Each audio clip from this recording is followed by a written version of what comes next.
Halo, selamat siang. Selamat datang di podcast Mardiwana Serang season 2 episode 1 dengan tema Mardiwana bersinar semakin hidup di tengah tantangan zaman serta berkelanjutan. Nah, di podcast kita kali ini ada momen spesial nih, karena di podcast kita kali ini tentang berkaitan dengan ulang tahun ke-75 tahun Yayasan Mardiwana. Pertama-tama, izinkan saya memperkenalkan diri. Nama saya Pak Dominikus Savio Andresta, biasa dipanggil Pak Savio, dan rekan saya. Nama saya Verola Evelyn dari kelas 8A. Nah, tadi yang sudah saya bicarakan di awal bahwa di podcast kita kali ini setelah vakum, setelah berbulan purnama gitu ya, tidak hadir, akhirnya kita hadir kembali di momen spesial ulang tahun ke-75 tahun Mardiwana. Ya, pada kesempatan kali ini kita kedatangan bintang tamu. Beliau adalah wakil dari perwakilan gitu ya. Wakil dari wakil, beliau adalah wakil perwakilan Yayasan Mardiwana Serang. Kita sambut Romo Peter. Selamat siang Romo.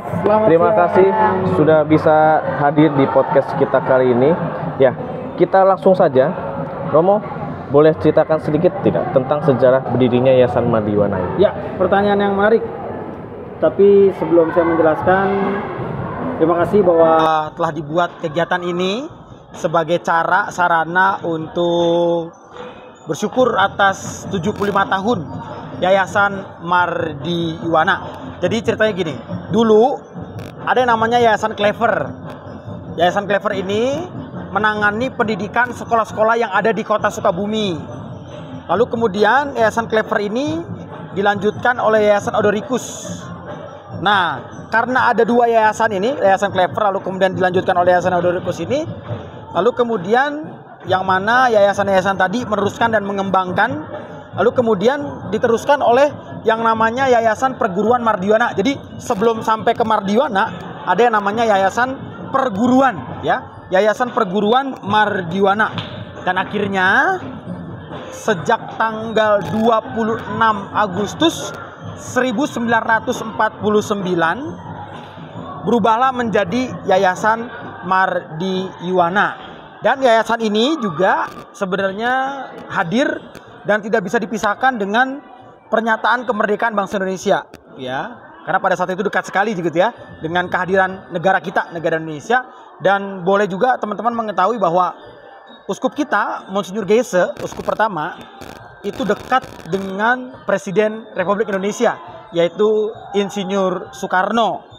Lalu kemudian ketika ada yang namanya yayasan ini, memang dibentuk oleh Monsinyur Geise, hadir untuk masyarakat yang berada di Jawa Barat.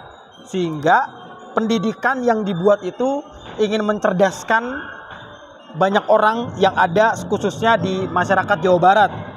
Gitu ya. Memang kalau lihat secara dahulu awal-awalnya sekali adanya cuma sekolah dasar. Kita tahu bahwa Sukabumi itu banyak sekali perkebunan-perkebunan. Jadi dengan adanya sekolah dasar itu, pertama-tama pendidikan itu hadir untuk anak-anak pegawai perkebunan, gitu ya. Lalu kemudian berubah, lalu kemudian berkembang, lalu kemudian kira-kira tahun 1970 semua tanggung jawab yayasan seluruhnya menjadi tanggung jawab Yayasan Mardiwana setelah semuanya dibentuk, yang mana lewat pembentukan yang namanya hadirnya pendidikan yang dibuat oleh Monsinyur Geise punya tujuannya itu untuk mengembangkan diri, punya karakter, dan juga arahnya menjadi jelas. Orang-orang yang berkarya, orang-orang yang lahir dan mengenyam pendidikan dari Yayasan Mardiwana ini. Kalau teman-teman tahu, Yayasan Mardiwana hadir di Jawa Barat. Dari sisi barat ada kita ya, Serang, Rangkas, Cilegon. Dari selatan itu ada Cianjur, Sukabumi, Cipanas. Di kota tengah-tengah itu ada Bogor, Depok dan sekitarnya, gitu ya. Jadi itulah sejarah singkat yang mungkin Romo tahu, yang Romo rumuskan, yang Romo bisa berikan kepada teman-teman dan juga dimanapun Anda berada, gitu. Saya mau nanya nih, tokoh-tokoh penting yang berperan dalam pendirian dan perkembangan Yayasan Mardiwana itu siapa aja? Ya, terima kasih. Tokoh-tokoh penting yang tadi Romo sudah sebutkan, salah satunya adalah Monsinyur Geise. Selain itu juga mungkin ada para imam-imam Fransiskan. Lalu juga ada salah satu imam yang saya ingat, yaitu Romo Adi Karjono. ya yang menciptakan lagu Mas Mardiono ya, Kami Putra dan Putri gitu ya. Lalu para imam-imam Keuskupan Bogor yang terdahulu, para suster dan juga para guru terdahulu dan juga guru-guru yang saat ini juga masih berkarya. Jadi tokoh-tokoh penting yang berkarya di pendidikan ataupun Yayasan Mardiono demikian gitu. Kita sudah melihat nih bagaimana perkembangan sejarah Mardiono dari awal mulanya dan sampai saat ini. Sebenarnya apa sih cita-cita atau visi misi para pendiri untuk sekolah ini gitu, Romo? Ya, terima kasih pertanyaannya. Jadi visinya pertama-tama terwujudnya karya pendidikan yang berkarakter, ya, berkualitas dan juga berwawasan ekologi yang masuk di dalam terang iman Katolik.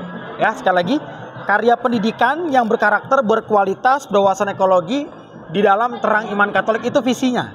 Sedangkan misinya bagaimana kita bersama-sama meningkatkan mutu pendidikan yang integral, satu kesatuan ya, mulai dari strukturnya, tata kelolanya, budaya-budaya tertentu dengan nilai Katoliknya, gitu ya. Dan bahkan siapapun yang berkarya di sini membentuk pribadi yang religius, humanis, integritas, pluralis dan nasionalis. Ya, tapi kalau humoris nggak ada ya, gitu ya. Jadi cuman religius, humanis, integritas, pluralis dan nasionalis, gitu ya. Bahkan juga menekankan untuk pentingnya ditingkatkan nilai sikap, ya, sikap, potensi, kompetensi, pengetahuan, keterampilan dan menanamkan konsep pendidikan dan juga budaya ekologis, gitu ya. Jadi itu kurang lebih visi dan misi yang dimiliki oleh Yayasan Mardiono saat ini, gitu ya.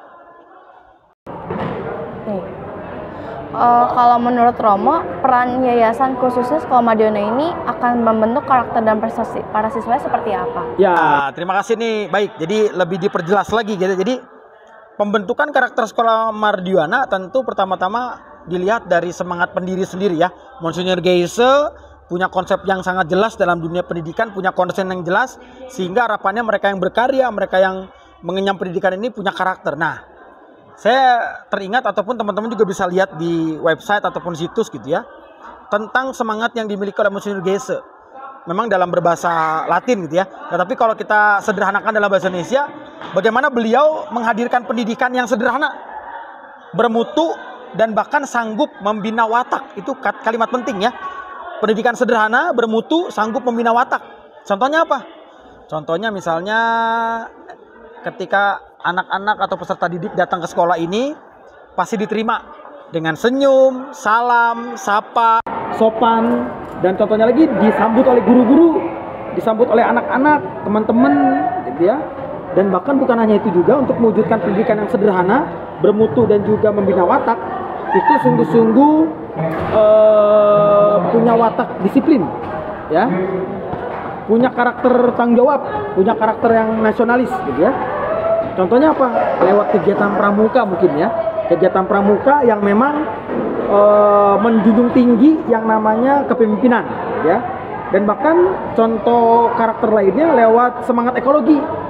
Jadi dari hal yang kecil itu kita bisa melakukan sesuatu nggak perlu disuruh, sebagai teladan. Jadi kalau ada sampah kecil gitu ya, tinggal ambil, dibuang, selesai gitu ya. Nah gitu. Atau yang lainnya juga karakter yang tampak itu lewat kurikulum Merdeka Belajar P5 gitu ya. Contohnya memang masing-masing P5 itu kan punya tema-tema tertentu ya. Tetapi yang jelas itu misalnya kayak menumbuh kembangkan karakter dalam cinta lingkungan. Jadi teman-teman Mardiono siapapun juga cinta lingkungan dan juga diwujudkan secara jelas dalam kurikulum Merdeka itu. Kurang lebih contohnya itu. Ya. Menarik Romo, tadi apa yang dikatakan Romo bahwa Mardiono itu bukan hanya soal pendidikan, khusus pendidikan begitu ya, bukan kita soal berbicara soal tambah 1 tambah 1 lalu kemudian 2 kali 2 begitu ya, tetapi di sana di dalamnya ada pembentukan karakter ya. Ini yang paling penting, dan kedisiplinan itu yang memang harus ditanamkan dalam setiap pendidikan, bahwa kita harus berkarakter lalu kemudian memiliki watak tadi yang apa yang dikatakan Romo ya. Jadi ketika kita sudah lepas atau lulus dididik di Mardiono ini, kita sudah siap gitu di dunia masyarakat. Tidak hanya soal ilmu-ilmu kita, tetapi soal tentang hati begitu, watak, berkarakter dan sebagainya. Nah, Romo, pertanyaan terakhir nih. Apa sih harapan Romo untuk sekolah kita di masa depan ini? Harapannya cuma 2. Yang pertama, apa yang baik yang sudah dibuat oleh pendahulu tetap diteruskan gitu ya. oleh kita yang ada saat ini, orang-orang yang berkarya saat ini di Yayasan Mardiwana. Dan yang kedua, apapun keadaannya kita diajak untuk inovasi diri sesuai dengan zaman kita, sehingga nanti dalam usaha untuk pola mendidik itu sesuai dengan kebutuhan zamannya lewat kehadiran Yayasan Mardiwana ini. Itu harapan Romo gitu. Ya, baik. Kita punya pertanyaan tambahan Romo dari teman-teman, dari anak-anak video gitu ya, dalam bentuk video. Pertanyaan pertamanya ini. Selamat siang, nama saya Jili. Saya dari kelas 7A SMP Mardiwana Serang. Saya ingin bertanya, apakah dan siapakah Mardiwana itu sebenarnya? Terima kasih. Apa dan apakah Mardiwana? Jadi, kalau teman-teman tahu, Mardiwana itu dari dua kata ya, Mardi dan Diwana gitu ya. Arti kata Mardiwana itu pertama Mardi. Mardi berarti itu berjuang, berusaha, membina, mengelola dan juga mendidik yang namanya anak bangsa, gitu ya. Sedangkan kalau Yuwana itu anak muda. Ya, jadi dengan katanya Mardiwana ini usaha membimbing anak bangsa itu untuk dididik ke arah kedewasaan yang mandiri, gitu ya. Sehingga siapapun yang belajar di tempat ini, di sekolah Mardiwana ataupun Yayasan Mardiwana ini, sungguh-sungguh dapat dihormat, dapat dibina, dididik dengan baik. Halo, nama saya Ade Irfan Aditya. Kali ini saya ingin menanyakan kapan Mardiwana dibuat dan siapa pembuat Mardiwana. Terima kasih. Perkenalkan, nama saya Ethan dari kelas 7B. Saya ingin mempertanyakan tahun berapa Mardiwana didirikan. Sekian, terima kasih. Saya sampaikan 26 Agustus 1949, sehingga dengan tanggal tersebut dan tahun tersebut pas sekali ya di tahun ini, tahun 2024, sekolah kita, yayasan kita genap berusia 75 tahun. Lalu kemudian siapa yang membuat Mardiwana? Ya tadi, uskup yang pertama, uskup Kuskupan Bogor, yaitu Monsinyur Dese, yang mana sebelumnya juga tadi udah ada Yayasan Clever, Yayasan Odoricus, dan juga diteruskan oleh Yayasan Perguruan Mardiwana dan akhirnya menjadi Yayasan Mardiwana. Halo, perkenalkan nama saya Amel, saya dari kelas 9. Nah, saya ingin bertanya, apa harapan Mardiwana ke depannya? Terima kasih. Masa depan, harapannya di masa depan seperti lagunya Mardiwana ya. Himne Mardiwana kalau nggak saya. Mardiwana tetap jaya, jaya, jaya, jaya. Ya. Mardiwana tetap jaya. Harapan saya itu.